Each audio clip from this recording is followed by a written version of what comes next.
नांदेडच्या हदगाव आणि हिमायतनगर तालुक्यात गेल्या काही दिवसांपासून पेट्रोल डिझेलचा मोठ्या प्रमाणात तुटवडा निर्माण झाल्याचं चित्र पाहायला मिळत आहे। या तालुक्यात जवळपास 15 ते 20 पेट्रोल पंप आहेत। अनेक ठिकाणी डिझेल आणि पेट्रोल उपलब्ध नसल्यानं वाहनधारकांसह शेतकऱ्यांना मोठ्या अडचणींचा सामना करावा लागतोय। विशेषतः शेतीच्या कामांना वेग आलेला असताना ट्रॅक्टर आणि शेती उपयोगी यंत्रांसाठी डिझेल मिळत नसल्यानं शेतकरी संतप्त झालेत। पेट्रोल मिळवण्यासाठी नागरिकांना सकाळपासूनच पेट्रोल पंपांवर रांगा लावाव्या लागतात। अनेक जिल्ह्यात पेट्रोल पंपावर वाहनांच्या लांबच लांब रांगा पाहायला मिळतात। जालन्यातील बदनापूरमध्ये तर पेट्रोलसाठी तब्बल 1.5 किलोमीटर पर्यंत रांग पाहायला मिळाली आहे। अनेक ठिकाणी डिझेल संपल्याचे फलक लावण्यात आले असून नागरिकांना एका पंपावरून दुसऱ्या पंपावर भटकंती करावी लागते।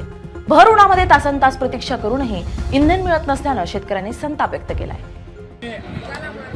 एक शेतकरी आज शेतकऱ्याची इतकी भयानक परिस्थिती आहे। 41 डिग्री सेल्सिअस तापमानामध्ये आज हे रांगा लागल्यात या पंपावर आणि सरकारला याचं काहीही देणं घेणं उरलेलं नाही। कारण आज शेतीच्या मशागतीचे कामं हे चालू आहेत आणि शेतकऱ्याला ना इंधन डिझेल नाही, पेट्रोल नाही आणि शेतकऱ्यांनी डिझेल अभावी शेतं पडीक पाडायची वेळ आलेली आहे। माझी मोदी सरकारना एक विनंती आहे की तुम्ही जे 2014 मध्ये जे आश्वासनं दिली होती 35 रुपये प्रमाणे डिझेल, हे आश्वासन तुमच्या खिशामध्ये राहू द्या, पण आज कमीत कमी शेतकऱ्याला डिझेलची व्यवस्था करून द्या। कारण हे तुम्ही पाहू शकता आज एवढ्या रखरखत्या उन्हामध्ये येतं शेतकरी डिझेलसाठी रांगा लावून आहेत।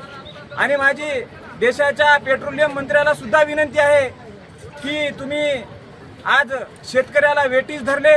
एक तर बँकेत नोटा नाहीत, खताचे दर वाढवल्यात आणि शेतीचे कामं करायला डिझेल नाही आणि वरून सांगता शेतकऱ्याला की शेती यांत्रिकरणाने करा।